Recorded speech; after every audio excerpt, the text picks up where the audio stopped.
There's a bird bobbing on the branch outside my window. It can fly even though it's not currently flying. In fact, its ability to fly is central to the being of the bird as we understand the bird. But just because it's not flying right now doesn't mean that flight is not real. It's a very real part of that body. Of that body. Of that body.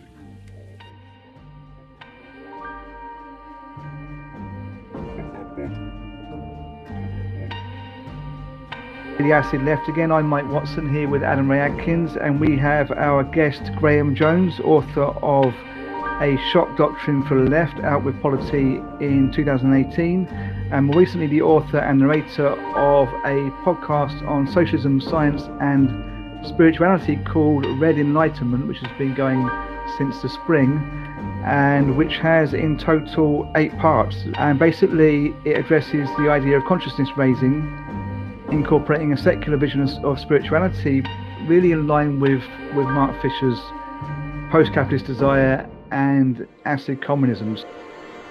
It's easier, someone once said, to imagine the end of the world than it is the end of capitalism. But it's clear that where we can make systems of discomplexity, cultural systems, economic systems, machines of discomplexity, surely we could make a world that could first meet those needs I described that everyone should have, and then perhaps meet needs that people have only dreamed of, like the need for some autonomy and freedom.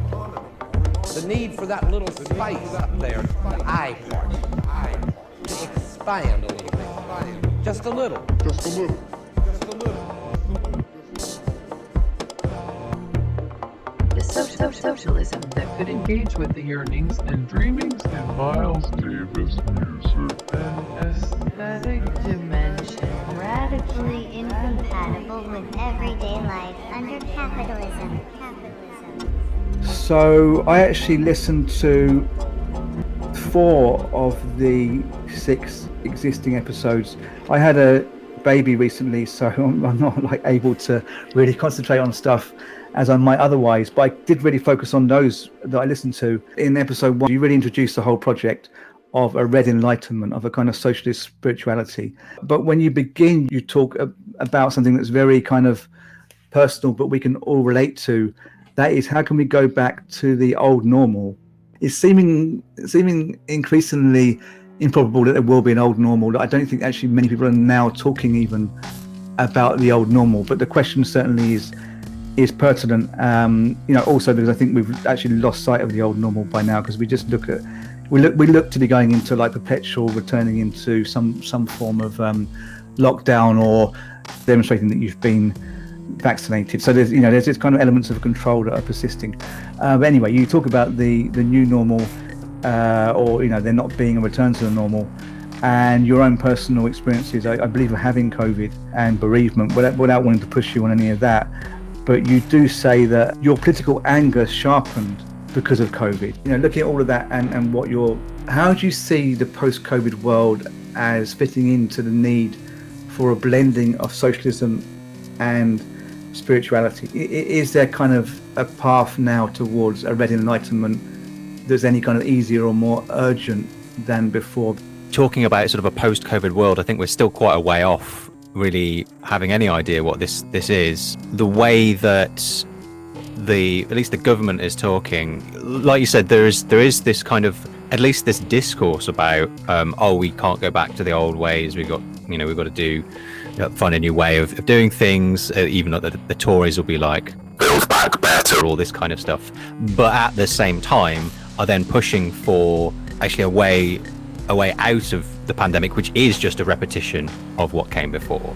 It is just getting people back into the offices in the city centres with their 9-to-5 jobs and their horrible commutes and so on, and there's no real vision of how a society might be reorganised. There's no real conversation around how, for example, something about the structure of our society made COVID as deadly as it was. It's not just down to the virus, it's down to the particular ways that we're relating to one another in the social spaces that we have. And there's been no real conversation about how could we reorganise, at least mainstream conversation about how we could reorganise society around these kind of things.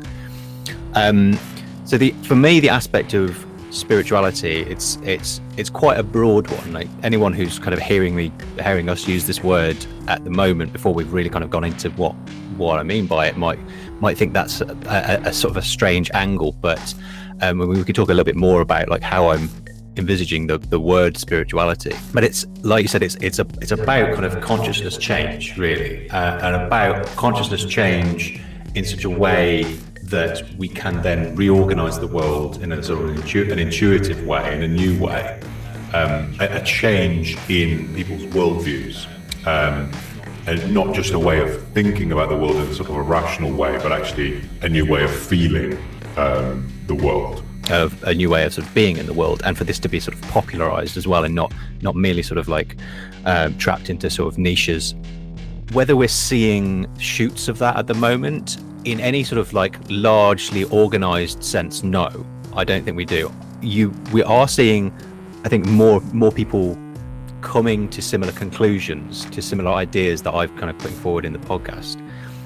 That there is something else that we need, and there's actually a bunch of different conversations that are all aiming in the same direction. There's the stuff around climate change and how we need ecological consciousness for that. There's the stuff around the pandemic, how we need a new way of understanding the way we're interconnected, and things around mental health. There's also the conversations around the problems in the left in terms of like how the way we relate to each other is often very toxic, and how it can be unproductive, and how it can drive people away, how in some ways it can, you know, lend support to the right. There are all these different conversations, and they all seem to me to be kind of going into a similar kind of direction. Not everyone is going to be using terms like spirituality, but that's one of the ways in which I'm sort of like tying together those different conversations. The situation that we found ourselves in, I do think, has certain potentials that aren't yet being realized. In terms of, you know, we've just had this event, one of the only events that's ever happened that has taken in the entirety of the globe. Obviously, there are, you know, we've had a few of these like world wars and so on, but this is the only one in our lifetime, and it is, you know, we all now have something that we can basically speak to just about anyone on the planet. We can start a conversation with just about anyone about our experience of this huge global event. And obviously we already have something in common with all of humanity by our shared humanity, but it's easy to lose sight of those kind of those things we share with other people, and these kind of events can help to reorient us to our sort of shared consciousness, or towards building a sort of shared sense of self, a sense of collective self. So I think there's a potential there with the pandemic, along with stuff like climate change, for the creation of like new globalized senses of consciousness. The idea of globalization is obviously, you know, it's one that it's quite derided. It's very liberal and, you know, very utopian towards the end of the 90s and early 2000s. But I agree with this. There are a number of things I agree with Michael Brooks on, and I mentioned him a little bit in the podcast. But he was very much about this idea. He's the term cosmopolitan socialism. He was very much about the idea of bringing back this idea that we're thinking globally, and we're thinking about the interconnection of different parts of the world, and how we can connect our worldviews, not necessarily just obliterating them all for one singular worldview, but learning about one another, and, you know, finding new ways of dialogue, and building a sort of global scale consciousness, being an important aspect of movement building on the left that we are currently missing. So yeah, I think there are certainly potentials that have been opened up by the pandemic, and it's a case of like finding where they are, tying them together, supporting them, and accelerating them. I hope this doesn't sound too crass, but part of me is almost nostalgic for the early days of the pandemic. And I say this because I fear more than anything that the new normal that we're entering into is simply the old normal plus the acceptance of the virus and, you know, the deaths around the world. Because that's what it seems like in the US at least. And I know we're starting now to see, you know, you could say like a uneven and combined lockdowns throughout the world. And where I am, it is very much being brought back. You know, we are entering that phase of new normal where we are saying, no, let's just get back to business as normal, even though we're experiencing a rise in the cases once again through the Delta variant. I wonder, do you think that it's possible we've missed that mark of solidarity, or are those potentialities still there? Has it been normalized too much yet? I want to come in there just quickly. That you say that there's a possibility that we're going to have the old normal plus an acceptance of the virus and the deaths, but I think we're going to have that, but also the old normal plus a loss of certain liberties that we took for granted. I mean, there is this worry. It's a lot like the terrorist threat, where police became militarized in many Western states, and city centers began to change. So you had like various kind of ways of redirecting traffic and pedestrianizing areas with regular police checks or soldiers standing around, and that was never revoked when the threat has, we must say, subsided to a large degree. I think we're going to have a similar thing with things like lockdowns and forms of crowd control and people control, and forms of passports for allowing people to enter places. These things persisting after COVID, or after we develop vaccines that we can roll out annually, and which largely temper the illness. So there's those two things. And then when you say, has the solidarity kind of eroded, has the kind of slight hope that existed in the beginning for something has to change here, and everyone was coming online, and then the online left became bigger because we were all online all the time anyway. Is that going to kind of erode, and we're just left with the new kind of state powers? I think, that's a major worry. And then this ties in actually with the question I was going to get onto anyway, because at some point in episode 3, Graham references Michael Brooks talking of, I quote, the failure of the secular left in the context of burgeoning fascisms. So I think we are going to see the left erode and lose its will.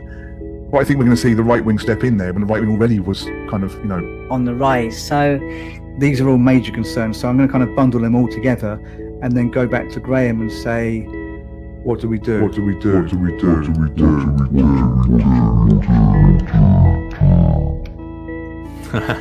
For the answers, let's go to Graham. Unfortunately, I have no answers, but lots of questions. So yeah, I totally agree with the feeling of the early pandemic. Obviously, all the horrors, and I went through quite some horrors in the early pandemic as well. But certainly that feeling of solidarity, quite organically among lots of people far beyond the normal circles of the left. The springing up all these mutual aid groups, which by and large were not run by leftists. There was just a feeling in the air of a sort of a togetherness, as cheesy as it sort of sounds. It was weird. This may be a bit of a rubbish kind of analogy, but I was speaking to someone about what it felt like, and I couldn't put my finger on it because it reminded me of something. This kind of atmosphere really reminded me of something, and I realised it was when I was very little, and before the internet. Before everyone was on the internet, before we were using it a lot. When you used to sit down in front of the telly, and there were four channels, and there was like one big thing that was on that day, that night, or on Saturday night, and you knew that everyone was watching it, and you knew that you could go to school or to work or whatever the next day, and everyone would be able to talk about it. You sort of, even though you were alone in your room, you sort of felt this kind of synchronization with everyone across the whole of the UK. And I realised that I hadn't felt that feeling for very, very many years until the start of the pandemic. For all of the good of the internet, it has fragmented us a lot in that we are often, are paying attention to our own sort of channels, our own streams, and we synchronise with this, particular community of people, but without that kind of like, for all of the problems of mass communication and centralised communication, and who has the power to, who gets the broadcast and so on. There's a certain sort of emotion to that kind of spectatorship, and a feeling of imagined community that kind of comes out of it, that it has been very difficult to recreate, I think, with the internet. And I realized it was a very similar, at least how I felt, it was that sort of like synchronization at the start of the pandemic, obviously with its own kind of like political balance as well. That's interesting. It's kind of a reversal of in Society of the Spectacle by Gita Boris has something like the spectacle unites people, but it unites them in their isolation. And it's like here we're saying the spectacle unites people in their isolation, but it unites them. Yeah, at least it unites them, as opposed to us not having any like unity whatsoever. Again, like talking about potentials there, maybe we're not there yet, but like something between the balance of, you know, kind of democratized modes of communication, not that social media is democratized, but in terms of more horizontal modes of communication, along with those huge spectacles which everyone basically has to be focused on. I think there you get the balance. There's a weird sort of analogy to you know the argument between horizontal and vertical modes of organizing. There's a new book by Rodrigo Nunes called Neither Horizontal Nor Vertical, which is talking about this kind of like conflict between, you know, verticalist party forms of like communist parties and the more sort of like distributed post 1960s horizontal kind of, you know, often anarchist inflected kind of modes of organizing, and how we have to kind of try and build something that takes from both of those, that finds a way between the two of them. And it's I just sort of caught an interesting analogy there with this kind of, you know, there's the centralizing force of these huge spectacles, along with the kind of the sort of the disruptive and horizontal and kind of messier, you know, person-to-person communication that you get through social media and other forms of sort of like digital communication. There's a potential there. I think what I'm kind of grasping at maybe has some sort of, it requires some kind of infrastructure that we haven't built yet.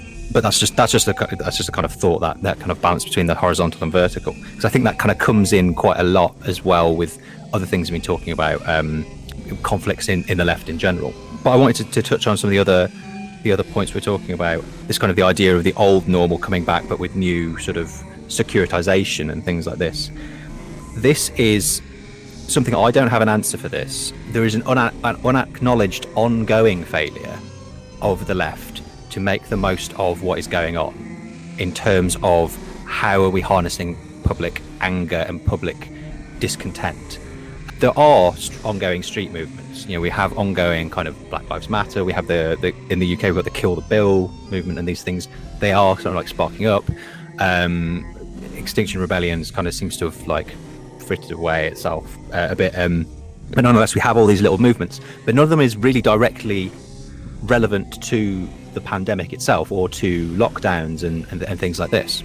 Whereas on the right, whether they're being directed by existing right-wing forces or whether they're just sort of organically going in a reactionary direction, nonetheless, you know, you have these huge anti-lockdown protests. You have like QAnon seems to have like continued to exist in spite of the defeat of Trump. I was in London the other day outside Parliament. There was always people, you know, protesting outside Parliament for this, that, the other. But it was striking. It was the first time I've been there, and it was just so much of these kind of like anti-lockdown protesters, kind of melding in with environmental protesters that seem to be taking on a more right-wing bent and so on. And a lot of people talking about freedom. And I think this is something that the left is just not attaching itself to this discontent whatsoever. But it could do. I think it really could do. There's a really interesting article, I don't know if either of you saw it, in Novara Media a few days ago, Keir Milburn, a really good one about different forms of freedom and how the discourse around freedom has been sort of like taken by the right, and it's all this very individualized notion of freedom, you know, freedom from state interference, whereas we should be building this notion of a collective freedom, that freedom is built through our interactions. You know, individual freedom ends up, you know, one person's individual freedom ends up restricting another person's individual freedom. If it's, you know, the freedom to not wear a mask and to spread a disease, that restricts the freedom of disabled people, of everyone, because we could all be harmed by it. But if we push the idea of building collective freedom through our responsibility to one another and through our, you know, building of collective power through collective organization and so on, rather than just letting the discourse of freedom go to the right, just let them have it. Instead, actually put forward our own vision, and then find a way of taking action around that and building movement around that. Then the left could have an actual street movement response to what is actually going on in the pandemic and in lockdowns. So I think there's a gap there. I think there's a big gap in the discourse, and a big gap in how we're organising. I agree. There's a big gap, and just generally problem in the left seizing on opportunities. I mean, I think it's partly poor tactics and partly design. So I think it's designed by some people and poor tactics by other people. I mean, I'm just wondering, so going back to this Michael Brooks quote, which actually was from episode 1, I think I might have said episode 3, I think episode 1, he talked about the failure of the secular left in the context of burgeoning fascisms, and then said we need a secular spiritualism, also echoing Michael Brooks. Now, just wondering, this secular spiritualism will make a lot of people think about Marxism. You do go into, in a later episode, I think it is, the kind of oversimplification of the opium of the people quote from Marx. I'm just thinking, disregarding that for a moment, that if you look at Marxism, you look at the promise of utopia, you look at the way in which later Marxisms like Leninism required a messiah type figure. I mean, it already kind of, it's already a kind of spiritualism, it's already an appropriation of Judean-Christian spiritual forms. So how is what you propose different? Because I think a lot of people will find that worrying, that the ways in which Marxism is similar to Christianity aren't really very desirable. Particularly for me, this kind of idea that there is a heaven coming at some future unspecified date, but that's the point, it's unspecified, and you're not allowed to really ask, when it's going to come. I think you see that a bit reflected in communism, particularly, when it gets to like huge kind of state-run communism, where people aren't really so much supposed to kind of look to seek the rewards of utopia, but just kind of work towards that end without kind of ever expecting to reap the benefits. So, being that might worry people, I'm trying to kind of think what you might be getting at, or how this might be made more palatable to your listeners, readers, and also ours, because we talk about spiritualism quite a lot on our podcast. And I recall you talked about syncretic spiritual practices. So you referred to things like voodoo, and by syncretic, I think you meant kind of a spiritualism evolved from bits of other spiritualisms that was made necessary by the experience of empire and the way in which Christianity was imposed upon people. So voodoo grew up, if I kind of am getting this right, from the experience of slaves who, in kind of expressing their illegal spirituality, kind of put parts of different religions together, perhaps with parts of the kind of dominant imperial religion, and came up with a kind of rebel spirituality, which was partly very personal and partly a melding of different personal spiritualities within the community. So, I mean, is that what you're kind of getting at? And there, it really makes me think of Fisher's acid communism, the idea of consciousness raising kind of groups and exercises, seminars, etc. So is this what you might mean by a kind of spiritual secularism? Yes, so in terms of like the difference between what I'm sort of arguing for and just, kind of an orthodox Marxism, certainly this is, I go into a little bit about Lunacharsky, who basically made the same argument, that he saw Marxism actually as a religion, and not even that it was sort of similar, or they had brought sort of elements of religion into it. He saw it as the next sort of step beyond sort of Christianity. And there are most definitely sort of parallels in, like you say, messianic thought and aspects of Marxism. What I'm arguing for isn't necessarily quite like that. What I would take from that kind of observation is that there are certain things, and I'm going to say about religion. One thing I also want to emphasize is religion is a huge thing. It's a multifaceted thing. A lot of the time when people talk about religion, whether critically or supportively, we kind of collapse the complexity of it. It's almost impossible to say any one thing about religion. It's so complex. But certainly in terms of the religious sort of aspects of Marxism, or religious influences on Marxism, what people like Lunacharsky and Bloch wanted to emphasize was the sort of the emotional impact, the emotional aspect, and the emotional kind of connection that you get through these kind of religious aspects, which a lot of the time I find is lost in the contemporary left. There is so often a kind of an emphasis on basically on rationalism, but sort of a kind of a rationalism that's empty of the body, that's empty of sort of our emotional connections to the world, that wants to talk about, for example, climate change in terms of the numbers of things, the degrees of temperature that go up, the number of people displaced, the number of how high the waters are going to rise, and so on. Not that any of those things are not important; they're all hugely important. But in terms of the discourses that we use, the ways we conceptualize things, having some way of involving positive emotions, of togetherness, I think is a thing that there are parts of the left that are connecting more and more with this, and not necessarily using the term spirituality, but it's still not the dominant way of approaching leftist discourse. So there's that kind of aspect. One thing I think is really important with like you said, the kind of religious connection to Marxism is actually acknowledging it, because a lot of people don't acknowledge it, or they sort of assume that Marxism is fundamentally opposed to all aspects of religion, which is, I find, completely wrong. Once you recognize there are lots of parallels between, like say, at least Messianic Christianity and Marxism, then it's difficult to avoid the conclusion that there are potentially some radical aspects of religion, or radical potentials of religion. People often want to argue that religion is fundamentally reactionary, or in opposing that, they'll say, no, it's fundamentally a great thing about connecting people and communities and so on. What I think religion is underdetermined. It's a space in which people, a religious text is underdetermined. You enter into it and you interpret it. You individually and as a community, you build interpretations around it.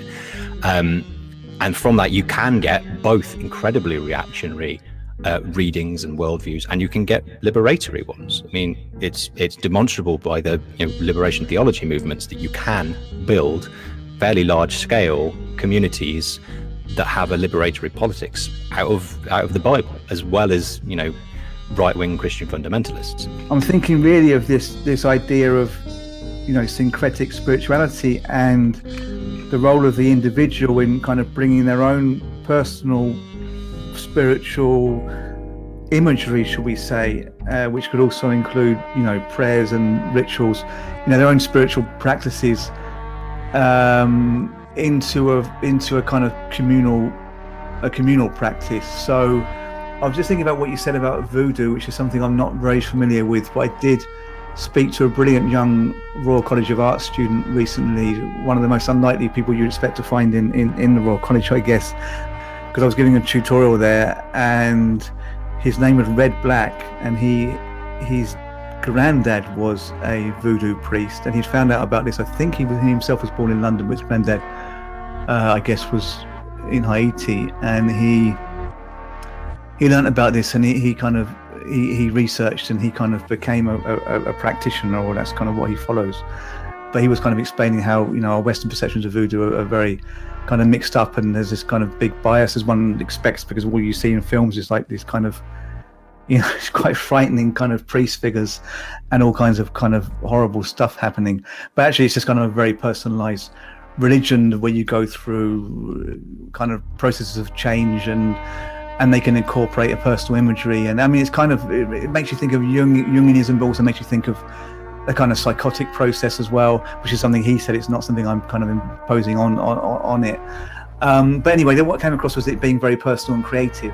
So I'm just thinking, is this something that you envisage, as part of a left, we would have our own kind of personal worship practices that we could also practice as a group? I mean, that kind of sounds a bit beyond what we could achieve, in terms of like, certainly electoral politics, but anything the public will accept. But is it more like the framework of a personal religion that we could transpose onto a personal politics, so that rather than trying to kind of hinge onto people's fears and like saying, you know, that's all because somebody's invading your country, or we got loads of immigrants coming this summer on boats into Dover or whatever, you need to blame them. Rather than kind of latching onto those fears, we could take people's personal anxieties and also, you know, their personal strengths and build them into a personal politics, which could then kind of, you know, be brought into a group situation. Is that kind of something you're thinking of? I don't want to put words on you, but it's how I would see this working. Yeah, so on the two sort of aspects of that, on syncretism and, you know, developing practices, in terms of like this isn't a criticism of like religious syncretisms that sort of like emerge organically like voodoo, but with sort of secular Western attempts at like deliberate attempts to at syncretic religion that you find sort of in like the New Age movement and so on. I'm quite skeptical about that in terms of you know, something that I emphasize in the project is the scientific aspect, both in the sort of the sense of like contemporary natural sciences that we might use to understand the pandemic, but also the kind of, you know, socialist understanding of, you know, a scientific kind of a systematized way of critiquing society and so on. That kind of rigor, I think, is very necessary if we're going to be able to use this for both sort of like very coherent sort of leftist movement purposes, as well as kind of the personal and collective kind of emotional togetherness. And one of the problems with a lot of New Age spirituality, to be blunt, is it tries to adapts scientific ideas but gets them completely wrong. It just ends up being total bullshit. It's like it has these ideas that it already wants something scientific to fill, and then it goes, oh, quantum stuff, oh, you know, we can just sort of like just say anything because, you know, quantum mechanics means that nothing is real, therefore like there's so much woo to be blunt in a lot of New Age spirituality. And that is a little bit of a problem for the integration of science with all these other aspects. So kind of the approach that I tried to take in the book is to say, you know, this is not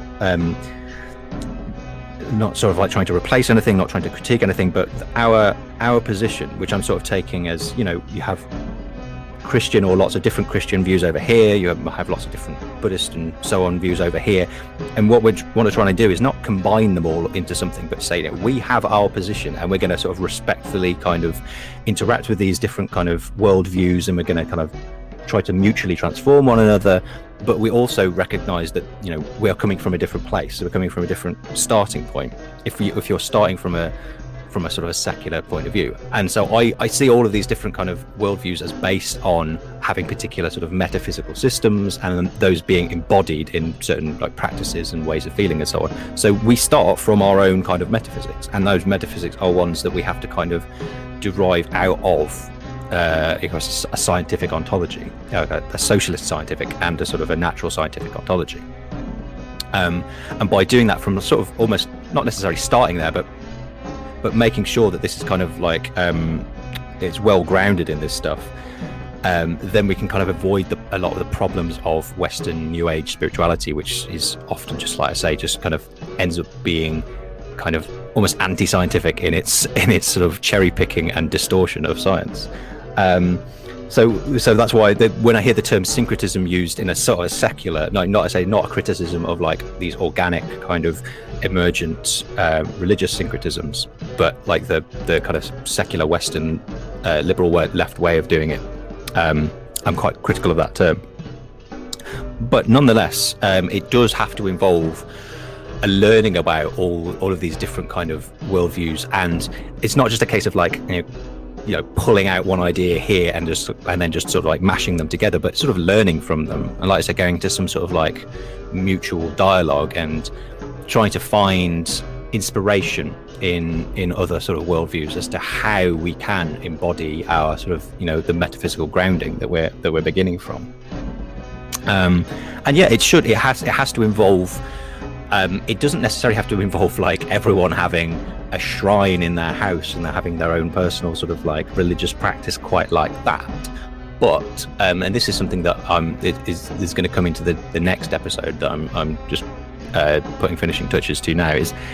It is very much about embodying ideas in physical practices, in bodily practices, but those don't have to be. They can be based on existing sort of religious practices like prayer and meditation and things like this, but they also don't have to be. We can find ways of embodying them in lots of different ways. Even I hinge it a little bit on the kind of the secular notion of mindfulness, which I think is actually a useful kind of way through, because we talk about these are developed out of of Buddhist and Hindu way the practices of meditation often, but they kind of end up stripped of that kind of metaphysical basis, and which I think creates a lot of the problems. It's one of the reasons why they're so easy to sort of like integrate into sort of capitalist ideologies, because they're basically empty of any kind of real content. But it does mean there's a space, again, there's an underdetermination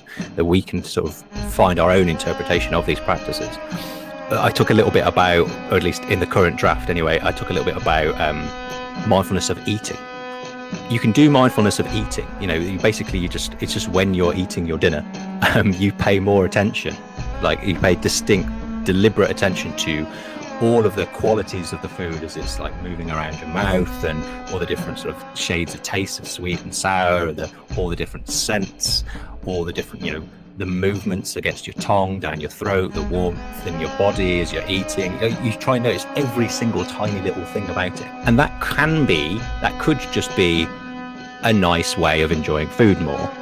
Or it can be almost like a sort of phenomenological kind of experiment for like noticing all the different aspects of your consciousness, breaking down the sort of the singularity of the ego, and noticing that you are actually, you can't actually ever identify what the I is. You can find all these different things. You can find all these senses. You can find the categories of perception. You can find there's an attentional focus moving here and there.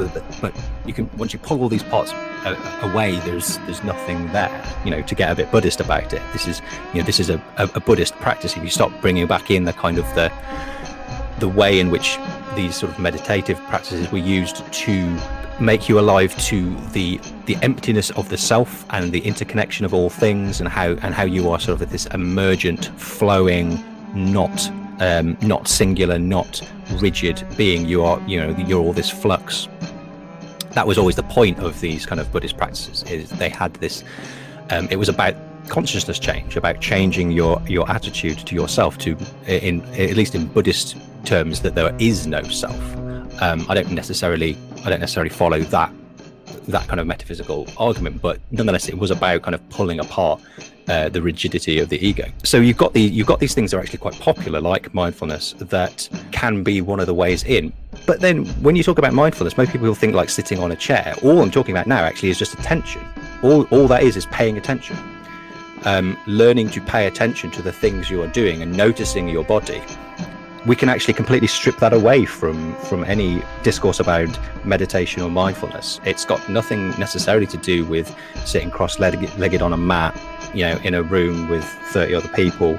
You can do that if you want, and I have done that. But we're just talking about the practice of attending to things, about paying attention, about noticing your own consciousness and directing it, and noticing all the processes of your own body being more, thoroughly embodied in the world. My uncle studied Buddhism for quite a while. He's actually now a Catholic priest, but he did study Buddhism for quite a while, and he gave me a lot of his books when I was younger, and some of them were on mindfulness by like Thich Nhat Hanh and others. And yeah, the beginning to mindfulness practice is breath work and noticing breath. That's one of the most integral parts of your physical being, and something that most people give absolutely no thought to. I don't want to dismiss any of the scientific stuff. We're focusing on the spiritual because it is rather unique and something that I think our audience is very interested in. A lot of them seekers of some sort, or come from, a conflicted past of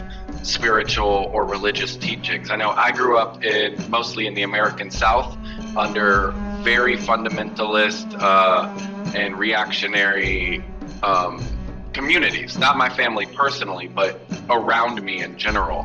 And while there's a whole bunch of ways we could envision God, spirituality, religion, you've been talking about the Buddhist, there's Hindu, there's all sorts of versions.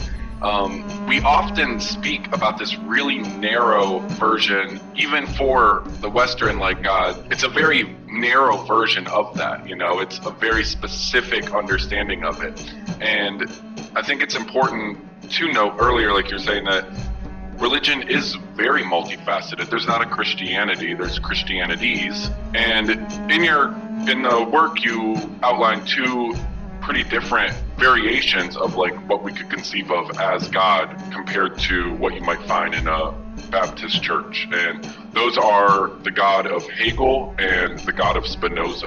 I was wondering if you could give us like a brief description on each of those and like why it might be useful to consider, or useful and helpful to consider those understandings of God. Sure, yeah. Before I do that, I'm just going to quickly answer the last sort of part of the last question, which was like, is this related to Mark Fisher's acid communism? And then that actually ties into that quite nicely. So yeah, basically, I think what I sort of pick out of Mark Fisher's work is this early term that he was playing around with, materialist spirituality or naturalist religion, which a lot of people don't necessarily identify with Mark Fisher's work. It's not one of the terms that sort of like caught on, like capitalist realism or the weird and the eerie and ontology and all these ones. But he was playing around with the concept in the same way that all of these were. He seemed to have this approach where he would just come up with a new idea, a new term, and he would throw it around for a while, and some of them would stick and some of them wouldn't, and he would just discard the ones that didn't. So you might sort of think, oh well, he discarded this notion of materialist spirituality. He stopped using that term. But what he was actually talking about with materialist spirituality is something which carries on through all of his work. It's something that carries on all the way into acid communism. I think that he uses different words for it, but he's expressing exactly the same thing that he was talking about back in his early writings. So the way that I kind of the connection that I sort of see with what I'm doing and acid communism is all of Marx's writing, as far as I can see it, is based on, he has this the things that run through it all are, well, at least at first, I mean the Marxism maybe came a little bit later, but there's this sort of like there is the socialist but eventually kind of very communist aspect to his writing, although his Marxism was more filtered through people like Zizek and Frederick Jameson and so on, but he has this socialist bent. I'm trying to sort of take that and say and sort of like broaden it out a little bit more historically and sort of bring in like the history of socialist thought and try to connect it to different forms of Marxism, and the earlier forms actually going directly to Marx and Engels, thinking about the Russian Revolution, thinking about people like Lunacharsky around that time. He also had this cybernetic element that ran through all of his work, which again is a thing I'm sort of like continuing, but again I'm trying to broaden it out a little bit, because a lot of cybernetics was a thing around the 50s and 60s, was its kind of like its sort of peak, and a lot of those ideas have filtered through into more sort of contemporary scientific perspectives around like complex system science and things like this. So I try to like bring in a little bit more of the wider sort of complexity science discourse, but it's still making pretty much exactly the same arguments he was making with cybernetics. And then the other aspect, which is where the spirituality really comes in from Marx, is his interest in Spinoza. He was very much arguing, as I do, that the left's approach to Spinoza is often to sort of say, oh well, he talked about God, but basically it was just monism. He was just talking about matter, really. We can ignore the whole God thing. We don't need to worry about that. We can just talk about the interesting stuff about the body and potential. And I think that's completely to misread Spinoza. I think he was a religious philosopher. Mark argued the same. A couple of other Spinoza scholars argue the same. Charlie Huneman, I think it is, he has a book called Spinoza's Radical Theology. And he argues that, we have to approach Spinoza not as a closet atheist, as most people seem to think of him, as someone who was trying to cloak his atheism by talking about God, but actually he was just talking about nature. Actually, instead, think of him as a religious reformer, that he saw that there was some power in religion, even if he dismissed the particular ways in which it was practiced and the particular shapes of the beliefs and so on. He wanted to retain the emotive power of religion, but just to bring it into a sort of what we would now think of a more sort of scientifically rationalist sort of worldview, where I talk constantly about socialism, science, and spirituality. With Marx, with Marx, it's Marxism, cybernetics, and Spinozism. All I'm trying to do is broaden it out a bit. So where Marx talks about Spinoza, I try to find in these other traditions, in sort of Hinduism and Buddhism and Christian mysticism, find those points where people are actually saying similar things to Spinoza. And then you can actually find quite a lot of these sort of like immanentist religious philosophies and theologies, and so like that's the kind of the, like I said, not syncretic necessarily aspect, but that's most certainly one that engages with worldviews outside of Western ones, outside of Christian and Jewish ones, whilst not at the same time not dismissing the Christian and Jewish and recognizing the complexity of those things.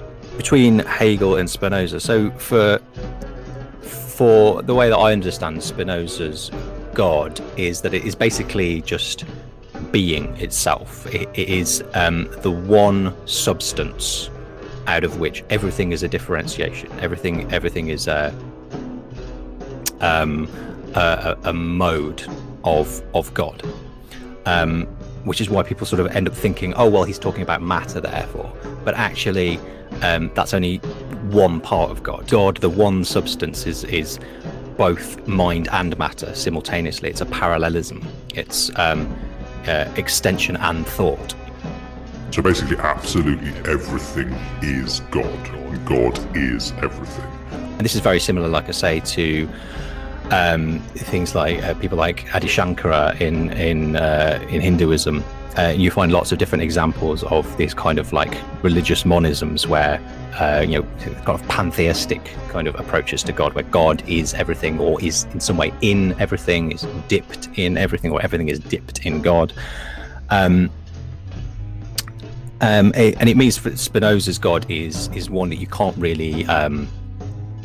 It's not a God which intervenes in miracles. It's not a God which necessarily has will. And it's a God which you worship through, basically through the intellect, through learning, through uncovering the potentials of the world, because you are sort of uncovering God. The more you learn about things, the more you do things, the more you create new things. It's not a God which you have this kind of like traditional Christian notion of piety or repentance and things like this. So it creates a different way of approaching God. With Hegel's God, as I understand it now, I'm taking Hegel's God as read through someone called Robert M. Wallace and their reading of Hegel. So it might be a contentious reading of Hegel for other people, because I don't know if you've tried to read the Phenomenology of Spirit, and it's very difficult to tie down people onto a singular interpretation. Everyone will argue all day about it, but the way that the idea of God that I take from this, which I think is interesting, whether or not it's an accurate representation of Hegel's, is that God is about self-determination. It's about self-determining beings, about you and I as beings which create themselves, which are self-reproducing, but also other animals, plants, and so on, are all these beings which are self-determining. For Hegel, in this view, it's God is the self-determination of all of these self-determining things in their interaction. So it's the sort of the body of all these bodies, and in their sort of movement and their process. God is not, therefore, unlike with Spinoza, God is not in everything, and God is not the same as everything. God emerges out of everything. And so in that sense, God is in some ways separate from everything, but at the same time connected to it. So I am part of God. It is a part of my being. It is contributing to God. Whereas I can't sort of just say, the entirety of God is within me. That there's as much God in this over here, this within me. It's God is both transcendent. It's more than me, but is also immanent in that it emerges out of me. I think both of these approaches to God, or some notion like God, are very interesting, they're very useful. Even if somebody doesn't want to call that God, that's fine. But I sort of to orient ourselves towards thinking in these terms of the immanence of things, of a sort of a collective being, I think is a very powerful one for like with the things we were talking about, like ecological consciousness, for understanding our place in collectivities and so on. I'm actually a fan of calling it God personally. In the project, I try to keep it as open as possible for people to have their own interpretations. People might be coming from non-Christian backgrounds or non-Abrahamic backgrounds, let's say non-Muslim as well, and they may not have any sort of emotional connection to the notion of an individual God or anything like this. I do, and I quite like to think of it as God. That's just me, and I think that has its own particular sort of power to it. Okay, so in episode 2 you talk about the sublime. Okay, I'm connecting this now to what you just said, but I don't know if it really is connected. But just let me do that, and then we can we can deal with the implications there. You basically said in episode 2 of your podcast that we need to develop an ethical commitment to the sublime. So I think you were saying to something bigger than us, and then you've just been talking about a God that's in all us, and we're kind of all part of God. So that's similar. That's something that's much bigger than us. So just kind of so we can kind of like come off your last point. Supposing that there's this being or force that's bigger than us. It can be God, it can be the universe, it can be everyone in the world. Like therapists sometimes say, or apparently Alcoholics Anonymous say, like try and conceive of God in any form you can. So let's just kind of think, however we conceive of a God, even if we have to conceive of one as atheists, let's just say it's something much bigger than us. And therefore, to kind of honor that thing bigger than us, we need to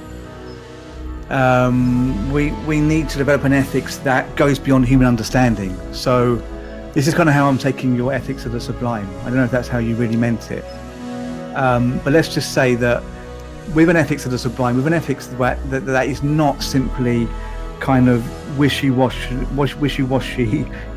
wishful thinking, like humans just wishing they could live forever, humans just wishing everything would go their way.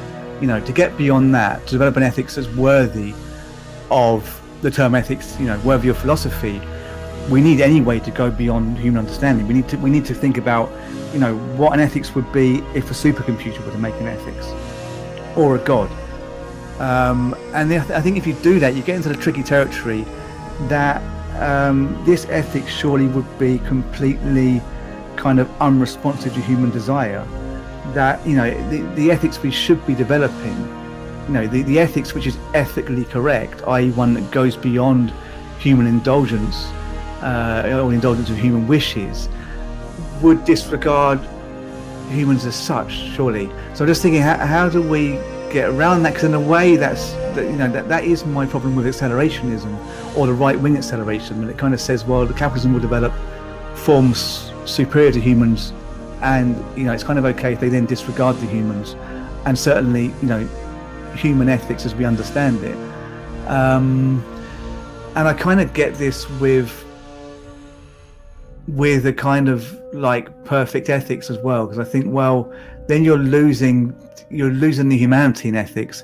And I wonder if that's wise, because it's like, in a way we can and should philosophically disregard human notions of beauty, which arise, if you look at Kant, just basically from the human incapacity to understand what they're looking at. So if there's something you're looking at and you can't quite grasp it, and you can't therefore attach desire to it, that then passes as beautiful. So it's a thoroughly human experience, and it's something that could become superseded, imagining humanity won't survive forever. And ethics is similar.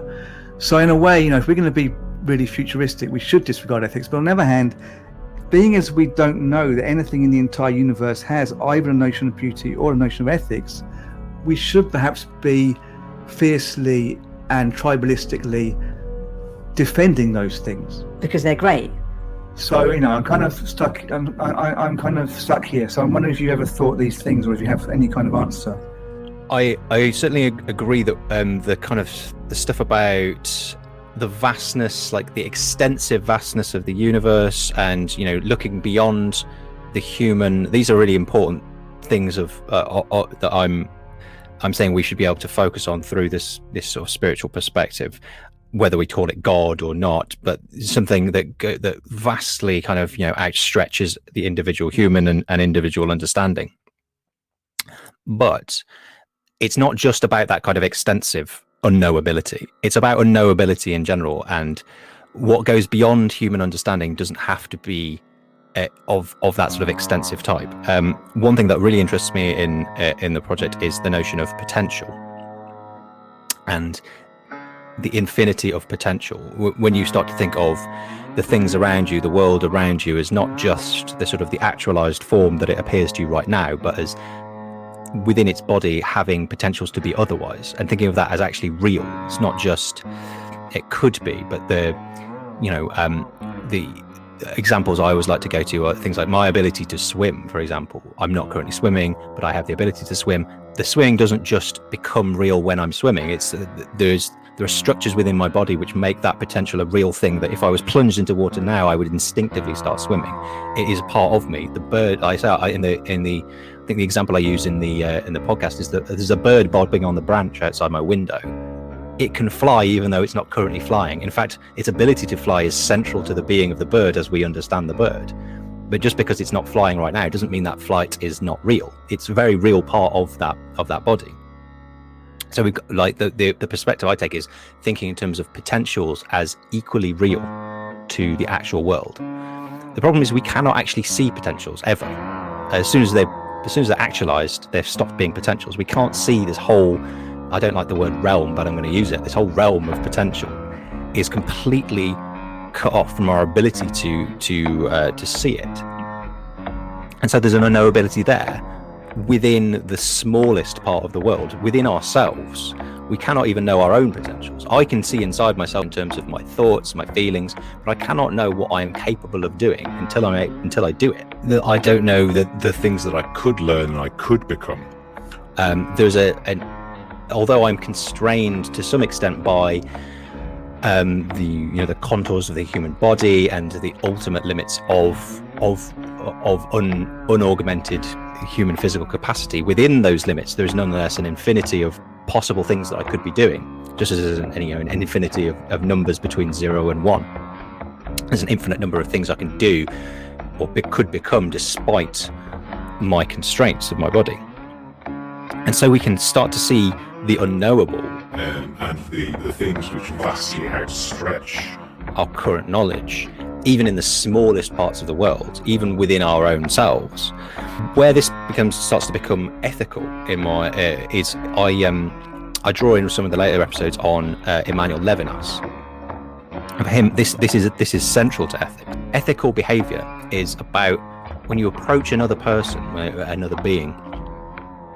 There can be this tendency to believe you know them. You can shut them down. You can totalize them within a certain kind of rigid framework. Particularly if it's someone you think you know well.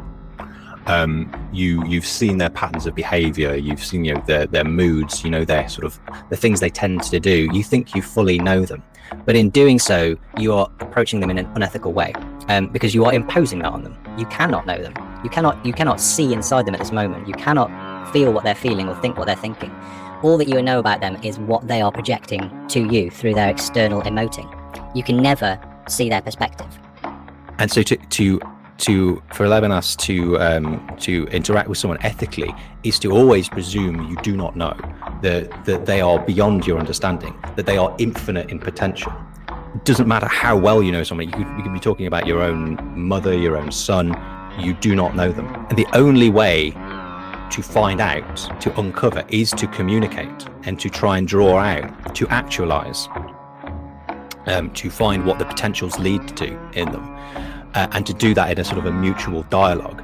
So if we're orienting our spirituality around this kind of, this notion of the unknown, of the unknowable, of that which stretches beyond ourselves, that can very much include, in fact, I think it can include the other, it can include the human other, and in fact, I think it necessarily must that must be a strong focus, because the human other is one of the most intense parts of the universe, as I see it, like in terms of the complexity of the body of another human is it's the human brain is the most complex structure that we're aware of in the universe. There's a huge intensity in this part of the universe in front of me, this other human being.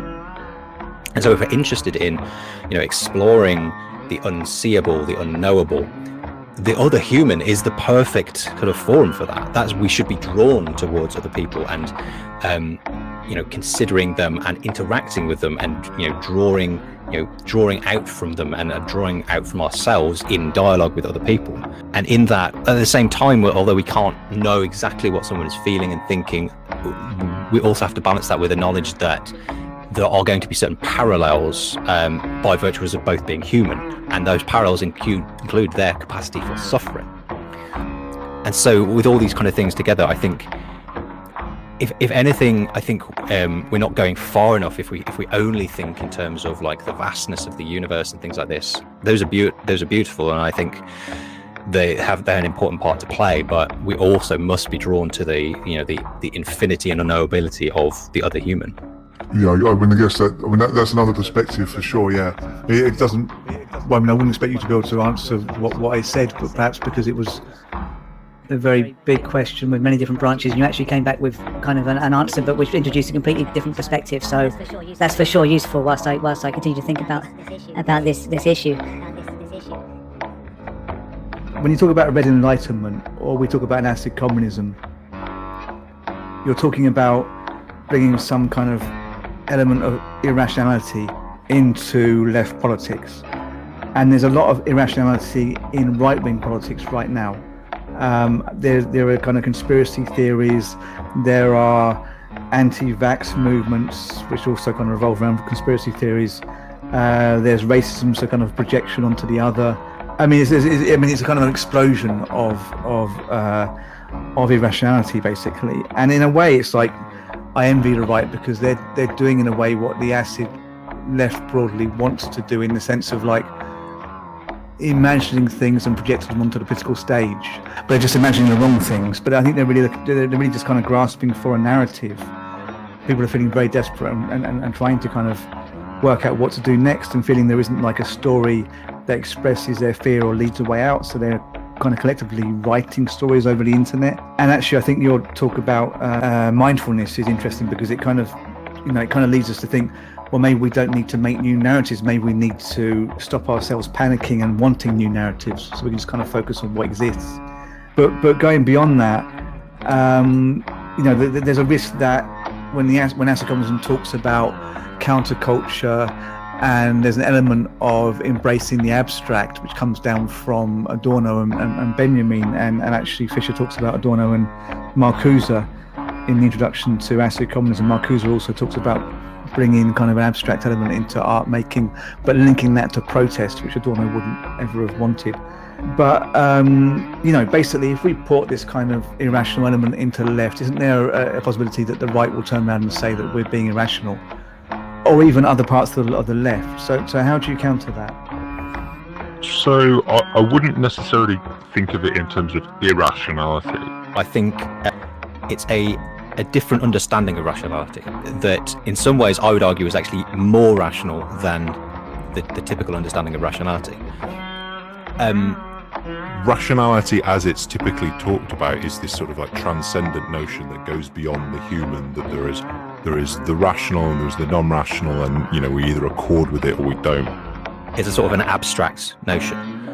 What I want to do constantly in all these different topics is we're bringing back in the human body and talking about the role of the human body in constituting whatever it is we're talking about.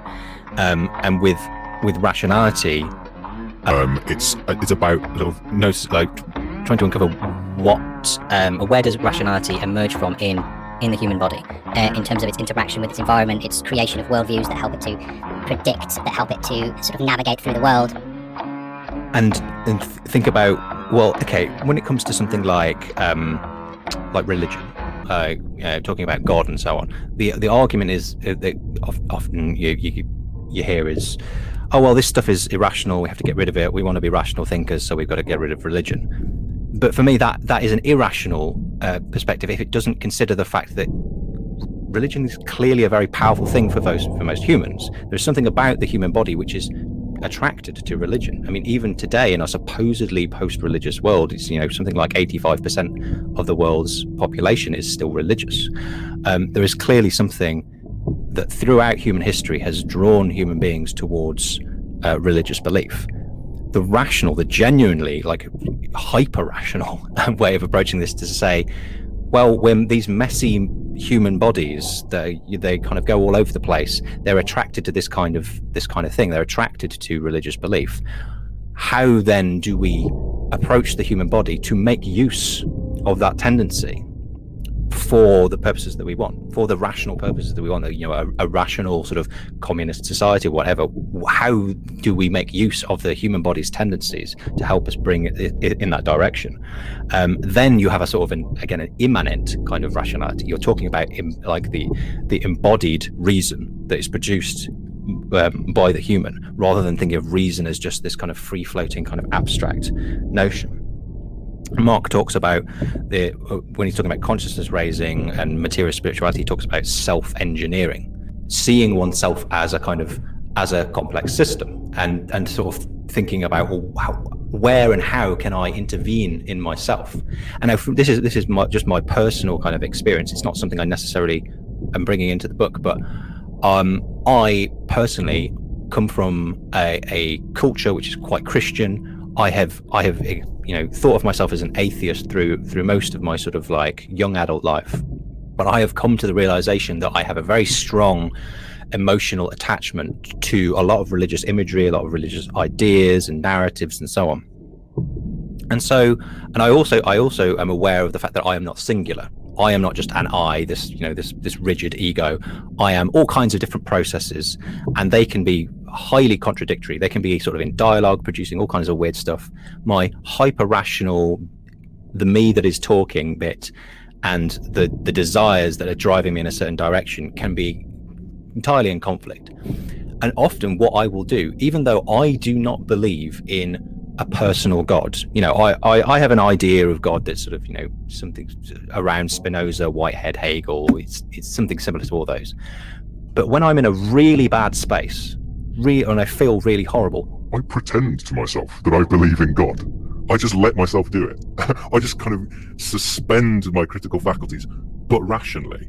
I have made a concrete, controlled decision in that moment to just absorb myself in this imagined image of a God that is protecting me. And it makes me feel great.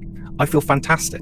I can be lying in bed, like in absolute pieces, and then I can help myself get to sleep. And I've done that through a rational, what other people might think of as an irrationality, but I think of it as an embodied rationality. It's a rationality which takes into account how my body actually works and deliberately intervenes to direct it in a certain direction, forgetting all kinds of squeamishness about religion. Oh, it's irrational. No, just do what works.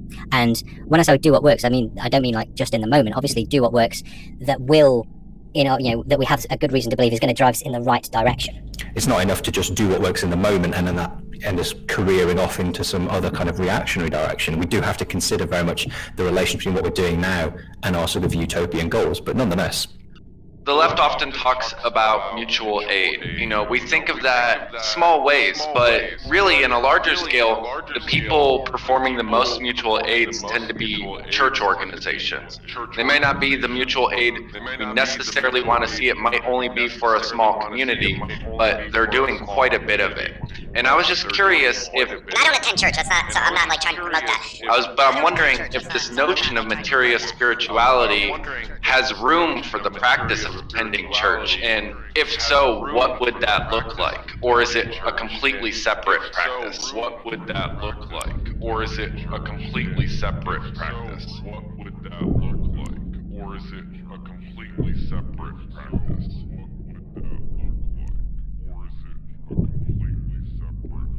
In my first book, I basically argue that there are multiple kind of functions of the left, and both of those would come into, on the one hand, we need to identify the existing institutions which we might be able to build power through, and we need to enter into them and try to change them and try to sort of adapt them, as well as creating external, entirely new forms, entirely new organizations. Both of those, those are often seen as like fundamentally opposed strategies. One is sort of anarchist and prefigurative, the other is reformist, but I don't see I see them as both of those, that they are interventions into systems, and they both have their positives and negative aspects, and it's about how we get different people doing these things but getting them interacting so that they're kind of still heading in the same direction. So either of those could be. I'm not necessarily advocating for any person to go to church, but there may be a space in some particular context to use religious organizations as an organizational vehicle, and it might have greater or lesser potential depending on the context you're in. In England at the moment, I don't know. There's been a huge collapse in church attendance. It might not be quite so simple as like nobody is religious anymore, but certainly there is the institutional aspect of religion is waning in the UK. Now it might be that could be reinvigorated by a sort of a leftist kind of liberation theology movement, which we don't really have a tradition of here in this country as far as I'm aware. It could be that would ignite something, or it could be that there's just no space for it, whereas in other places, I know in some parts of the US, hugely religious, they have all kinds of both very liberal and reactionary kind of communities based around churches. There's the whole historical discourse of like black theology that sort of like crosses over with liberation theology, the role of the churches in the civil rights movement. They were an organizational vehicle for the whole movement. So in some other context, there might be more potential. I'm not necessarily dismissing doing it in the UK. It could be. It could be an untapped source there. And it's just a case of like we're talking there on a sort of like a strategic kind of organizational level. On a personal level, just do whatever, do whatever works. Like if you find if you find your embarrassment at going to church is something that you can get beyond, and then you do it, and it makes you feel good, and that making you feel good helps you to then do more productive stuff, then do it. I have actually attended churches over the last sort of year or two, mainly online though. Getting back in physically into the church is another step, but I have attended church services, and just whenever I hear them talking about God, I just imagine they're talking about my own God, my own sort of conceptualization of God, and just whenever they say Jesus, it's like, oh well, that's my own conceptualization of Jesus, and you can find a way of interacting with it. I'm not fully up on Quakerism. I know Quakers are quite happy for people to go and have their own idea of God. I don't know, it's something I've got to explore, but then Quakerism is then quite small. It's not part of this sort of the wider church. So if you went in that direction, then you might be sort of hamstringing your ability to sort of affect wider organizational change if you think of it in a strategic way. So I mean, there are lots of different approaches. You talk about changing the mass organizations, creating our new organizations, or entering into smaller organizations because they make us feel good and help us. Those are all actually quite important things. It's about like figuring out what works at a certain moment and what can best contribute to the building of the wider socialist movement. Right. Yeah, I really appreciate that answer. I was actually thinking more along the lines of what a new organization, or like what a materialist spirituality answer, like something that could be considered church. Yeah. But that's interesting. That would be a really big other topic. What if we could maybe go into another time? But yeah, I'd love to know what a new church would look like.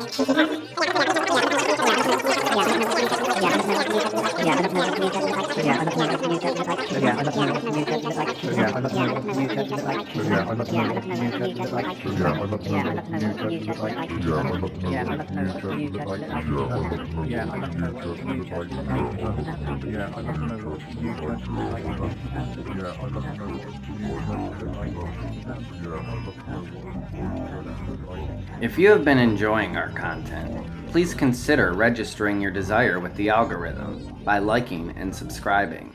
This really does help us grow and reach a wider community. If you would like to support our work of documenting and nurturing the rise of post-capitalist desires, become a patron. This allows us to continue research-based memes, podcasts, and videos, as well as up our production value. Patrons receive early views of videos, exclusive content, and more, including physical art and the ability to directly influence our research topics. The building of a better world happens on many fronts. Turn on, tune in, and shape a future collective reality.